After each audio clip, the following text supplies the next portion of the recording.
Espero que tengan buen día. En esta ocasión vamos a hablar del astigmatismo.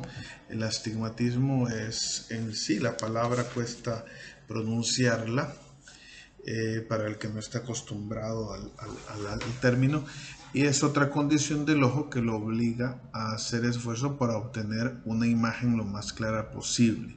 Pero en este caso, a diferencia de la miopía o en la hipermetropía, acercando o alejándose del objeto, la podrá ver menos borrosa, pero no va a obtener esa imagen clara que le gustaría tener a la persona quien padece el astigmatismo. ¿Qué es el astigmatismo? Como ya dijimos, no es un concepto fácil de explicar. La palabra en sí significa ausencia de punto focal, entendiendo estigma como punto y o mancha, y la anomalía es una anomalía de la curvatura de los medios que producen refracción de la luz en el ojo, de tal forma que los rayos que inciden paralelos no se enfocan, no se reúnen en un punto, sino que son separados y van cambiando a lo largo de un segmento de línea en el cual se ve menos borroso, pero siempre se ve borroso. Para muchos, para la mayoría de pacientes, asumen, mientras no se les corrige con lentes el astigmatismo, ellos asumen que la forma en la que ven es normal, precisamente porque con esfuerzo lo que alcanzan a hacer es ver menos borroso, pero nunca alcanzan a ver con claridad. Tal como en la imagen vemos que el reflejo de la luz, el efecto que produce la luz no es puntual, sino que se produce una línea. Eso podría ver una persona que tiene astigmatismo. Cuando hablamos de los medios que producen refracción, nos estamos refiriendo a los que son transparentes en el ojo, la córnea, el cristalino. Son medios que en este caso no son segmentos de una esfera, no son esféricos, sino que tienen una figura, un aspecto más bien ovalado, en el cual hay un meridiano principal que está orientado en uno de los ejes de la esfera, que sería el ojo, la córnea en este caso, y el otro eje, el meridiano perpendicular, que es más curvo y por lo tanto enfoca en un punto diferente. Entonces tenemos que existen en este caso dos puntos focales. O sea, existen dos puntos en los que la imagen se va a enfocar. Pero resulta que para que podamos ver claramente, necesitamos que los rayos de luz que vienen paralelos hacia el ojo se enfoquen en un solo punto. Aquí tenemos otro esquema en los cuales se distingue en la imagen superior a la izquierda. Podemos ver que tenemos los dos meridianos principales, uno horizontal y el otro vertical. Son perpendiculares entre sí, o sea, forman un ángulo de 90 grados entre ellos, y hay un objeto puntiforme, que es el circulito que tenemos más hacia la izquierda, que al ser enfocado por estos dos elementos refractivos, lo que hacen es no formar un punto, sino que formar una región entre las Y, en las cuales la imagen está menos dispersa, menos distorsionada, y el punto donde esto se hace menor es el punto K, en este momento, que es el círculo de menor confusión, aquí en este lugar. Y aquí pues tenemos en el ojo cómo sucedería esto: dos meridianos, uno horizontal y uno vertical. El meridiano horizontal que enfoca adelante de la retina, y el meridiano vertical que enfoca detrás de la retina, y tenemos una área que sería la que estaría en este caso, que no siempre sucede así, en la retina, y en la cual el paciente, la persona, va a ver ligeramente menos borroso que en estos dos puntos extremos. Haciendo nuevamente, esta es la misma imagen un poquito más esquemática para que veamos. Tenemos el meridiano 180 y el meridiano 90, el meridiano horizontal y el meridiano vertical, y las imágenes que se irían formando a medida que nos vamos desplazando entre los dos puntos de enfoque, el punto anterior y el punto posterior. Y en el caso, en la C, en esta posición corresponde al círculo de menor difusión, o sea, el círculo en el que la imagen es menos deforme que entre estos dos intervalos que forman lo que se conoce en la física de la óptica el intervalo de Sturm, para aquellos a los que les interesa un poquito más la cuestión técnica teórica de esto. El paciente, en este caso, la imagen no es que se va a ver deforme, pero a medida va avanzando el astigmatismo, o sea, a medida el grado del astigmatismo es mayor, las imágenes se van a ir viendo más borrosas. Obviamente, mientras más lejanas, pues más borrosas, y aunque el paciente se acerque, la imagen puede verse más grande, pero no, y distinguirse más, pero no se va a ver más clara. Y esto es lo que hace un poquito más difícil este defecto refractivo, el astigmatismo, frente a los otros, ¿verdad?, en los cuales suele haber un poquito menos de una dificultad más fácil de corregir, como en el caso de la hipermetropía, en el cual se puede alejar un poco lo que se está viendo, o en el caso de la miopía, en la que se puede acercar lo que se está viendo.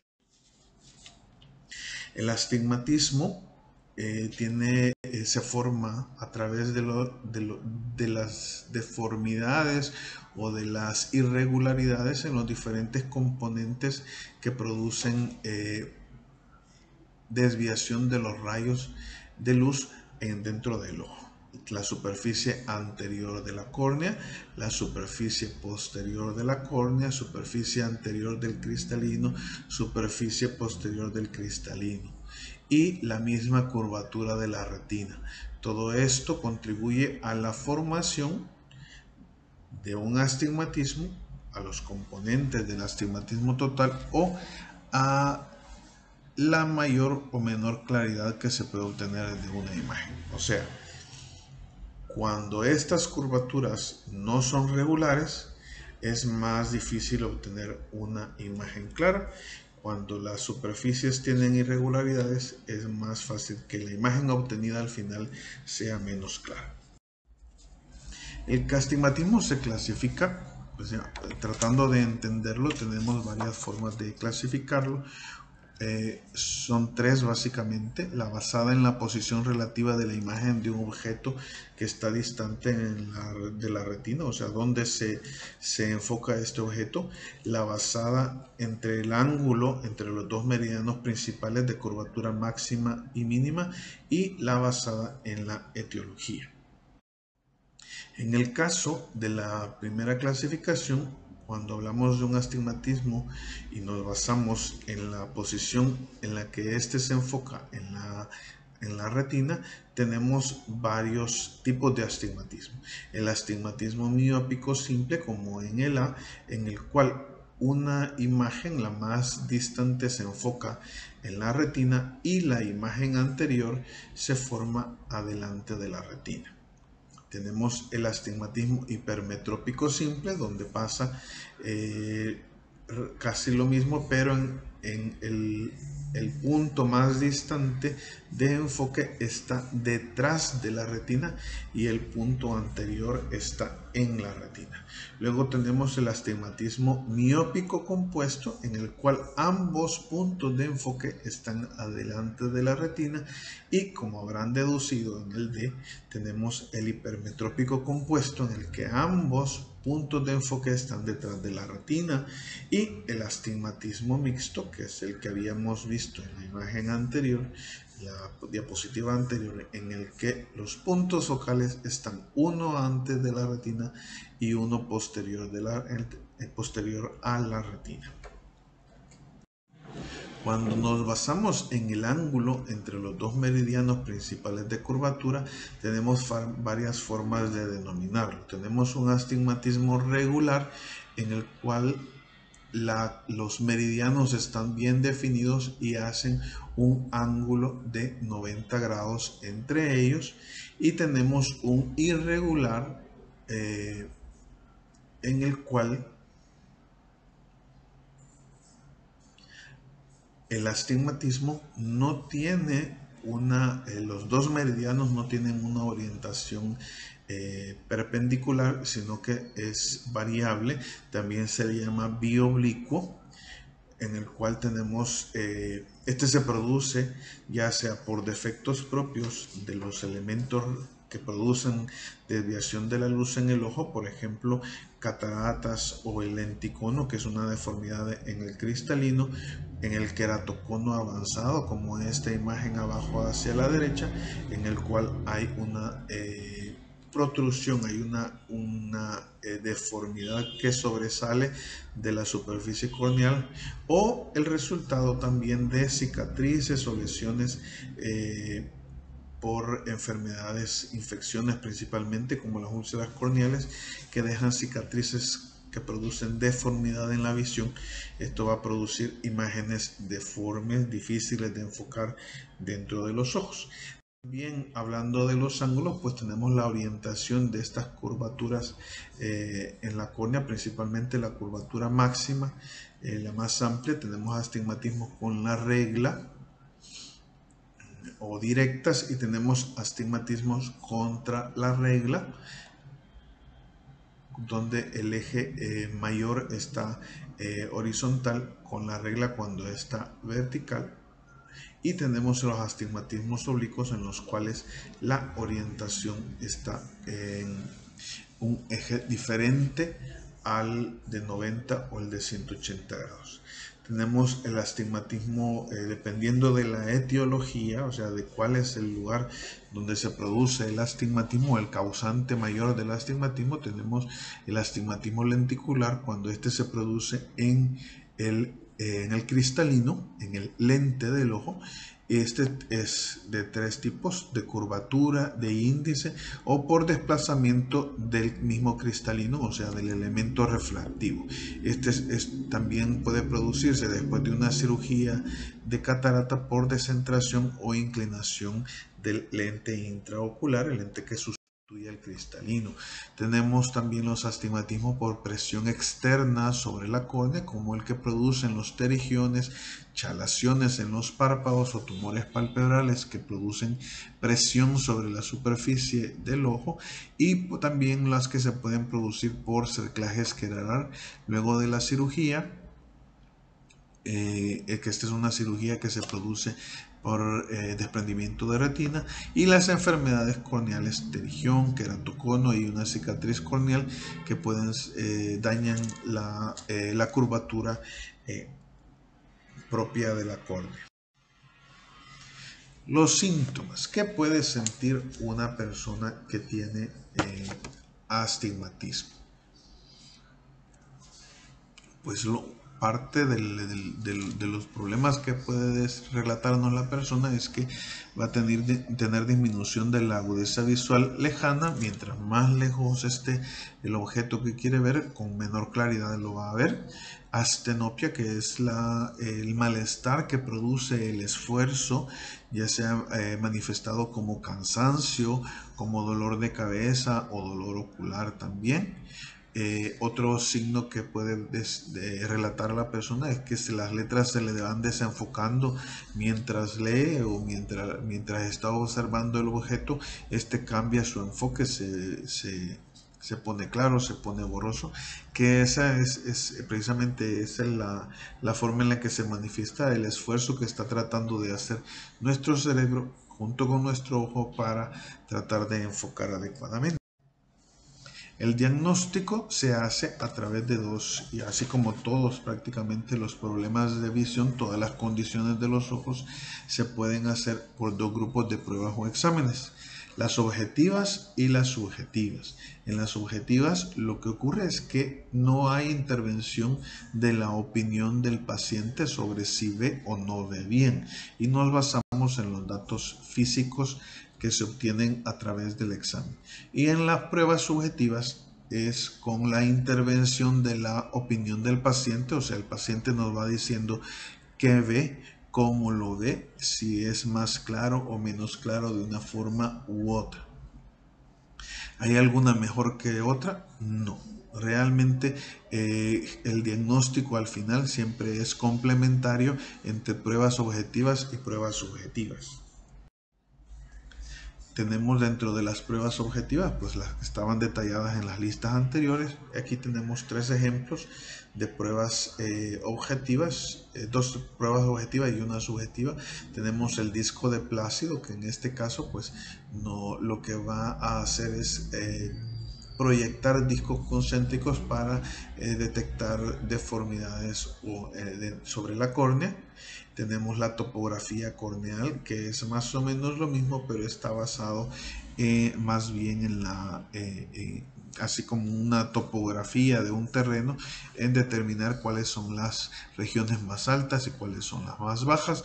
Los colores más cálidos, o sea, más cercanos al rojo, son las partes más pronunciadas, y las partes más planas son las más cercanas al verde y al celeste, como vemos aquí en esta imagen.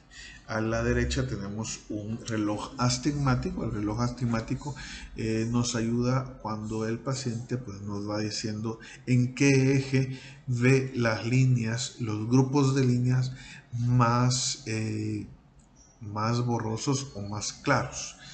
Y eso nos va determinando si hay o no hay un astigmatismo y cuál es la orientación de este astigmatismo. Eso nos da una idea de en qué región puede estar el astigmatismo para ir colocando los lentes que van a corregirlo. ¿Cuál es el riesgo de no detectar a tiempo un astigmatismo? El problema con esta condición es que puede ser un signo de una enfermedad propia del ojo, que es el queratocono. Y si es detectado a tiempo, hay algunos procedimientos en los cuales los queratoconos se pueden estabilizar o controlar. Otro riesgo que puede haber en un niño que tenga astigmatismo y que no sea detectado a tiempo, puede presentar déficit en su aprendizaje escolar porque va a estar en desventaja en referencia a sus compañeros, porque no va a ver de la misma forma, no va a distinguir a distancia. Si no está sentado adelante, por ejemplo, puede ver más borroso, se va a cansar, puede dejar de hacer actividades porque le cansa el trabajo visual, y eso va a interferir con su aprendizaje, con su rendimiento escolar, con su posibilidad de tener un desarrollo normal de su aprendizaje.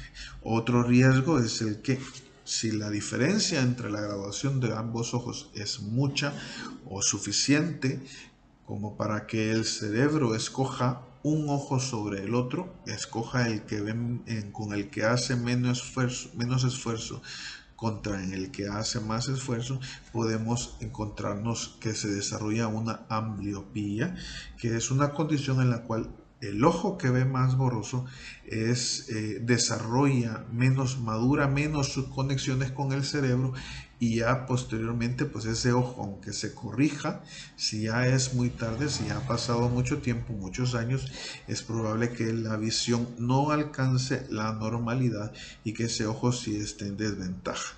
¿Y esto qué tiene que ver? ¿O en qué me puede afectar? Porque si algo sucediera al ojo que ve mejor, el otro no va a poder sustituirlo. ¿verdad? Porque no va a poder sustituirlo al mismo nivel, porque no está entrenado para una visión adecuada. Esta persona que tiene ambliopía pues está en desventaja referente a otras personas que no tienen esa condición. ¿Cuál es el tratamiento? El tratamiento principal son las lentes, los anteojos, lentes cilíndricas. No es porque vaya un cilindro en el ojo, sino que porque el lente tiene una construcción como segmento de un cilindro. Esto para los astigmatismos que son regulares. Son los mejores candidatos en este caso, y cuando las graduaciones pues no son demasiado altas, los lentes de contacto son una buena opción para aquellos en los que hay un astigmatismo irregular o en los que el astigmatismo alcanza valores muy altos, o cuando la diferencia entre los dos ojos es significativa. El lente de contacto pues resulta una opción adecuada. Y el tercero es una cirugía refractiva. El problema con la cirugía refractiva y el astigmatismo es que cuando se detecta el astigmatismo y no se lleva un control adecuado, se puede pensar que el astigmatismo es solamente la condición del ojo, pero como ya habíamos mencionado, el astigmatismo puede ser el primer signo de un queratocono, y el queratocono pues es una condición progresiva, y una cirugía refractiva puede debilitar y acelerar la degeneración de las fibras corneales y producir una mayor deformidad y acentuar el astigmatismo que inicialmente tratábamos de corregir. Entonces siempre, en todo caso, o sea, cómo evitar tener este tipo de complicaciones. Pues lo adecuado es siempre tener una consulta temprana, ¿verdad? Es importante el examen oftalmológico.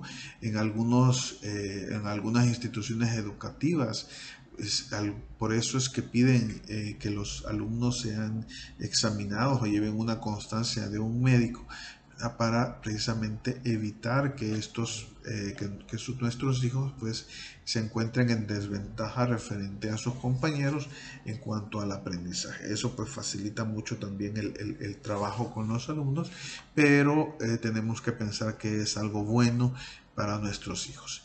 Es bueno recibir el tratamiento apropiado, ya que así vamos a prevenir tener complicaciones severas a futuro.